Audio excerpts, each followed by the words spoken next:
গাড়িতে গেলে আপনার পিছনে যে গাড়ি থাকে সেই গাড়ি 20 কিলোমিটার পর্যন্ত দেখা যায় কোনো সন্ত্রাসী আছে কিনা। আপনি এই খবর কোনদিন রাখলেন না রিক্সাওয়ালারা চাল কিনতে পারে কিনা, কিন্তু আপনি কোটি টাকা খরচ করে আপনার নিরাপত্তার জন্য বিদেশ থেকে গাড়ি ইম্পোর্ট করেন, আর বাংলাদেশের নিরীহ গরিব মানুষগুলো বিদ্যুতের বিল দিতে পারে না, আপনি বাড়িয়ে দেন। এই বিদ্যুতের বিলের টাকা নাসরুল হামিদের কাছে এখন নাকি হাজার হাজার কোটি টাকা। প্রিয় ভাইয়েরা, দিনকে দিন রাতকে রাত ঘন্টার পর ঘন্টা বললেও শেখ হাসিনার অত্যাচারের কথা শেষ হবে। লজ্জা হয় না? শরম হয় না? যদি হইত, যদি সত্যি শেখ মুজিবের কন্যা হতেন, এতটুকু ভালোবাসা মানুষের জন্য আপনার থাকত।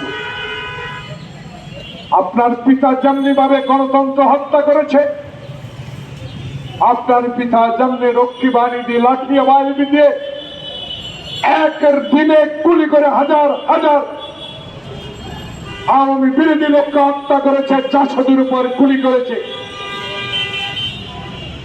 সে আপনার বাবার কথা আপনি রাখার জন্য 15 অগাস্ট ছুটি ঘোষণা করেছিলেন।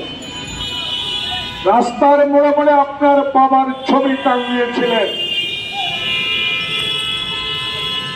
সংসদ ভবনে, সচিবালয়ে যেখানে পেরেছেন সেখানে বাবার ছবি টাঙিয়ে দিয়েছিলেন।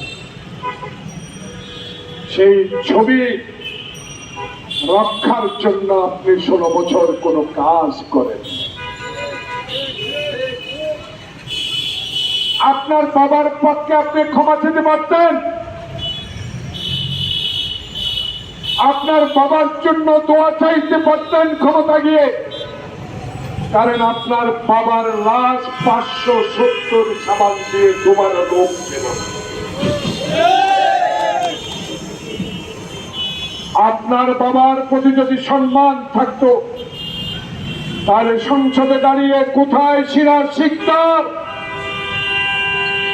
দাউদকান্দি থেকে হেলিকপ্টারে করে ভোটের বাক্স এনে সেদিন আওয়ামী প্রার্থীকে জয়লাভ করানো হয়েছে, সেদিন আপনার ভাই কামাল ব্যাংক ডাকাতি করেছে, সেদিন আপনি চিৎকার দিয়ে আপনার পিতা বলেছিল গোলাম মুস্তফা বাংলাদেশে 6 কোটি কম্বল আসলো, আমার কম্বলটা কোথায়? আপনি তাই বলেছিলেন, রাতে ঘুমাতে পারি না, ডানে চোর বামে চোর, সামনে চোর পিছনে চোর। সেই পিতার জন্য আপনি 16 বছরের ক্ষমতা থেকে ছবি টাঙিয়েছেন, কিন্তু ক্ষমা চান নাই।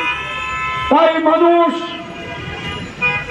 ছাত্র জনতাকে সহযোগিতার জন্য রাস্তায় নামিয়ে পড়ল। তাই আবু সাইদ বুক পেতে দিল গুলি করে।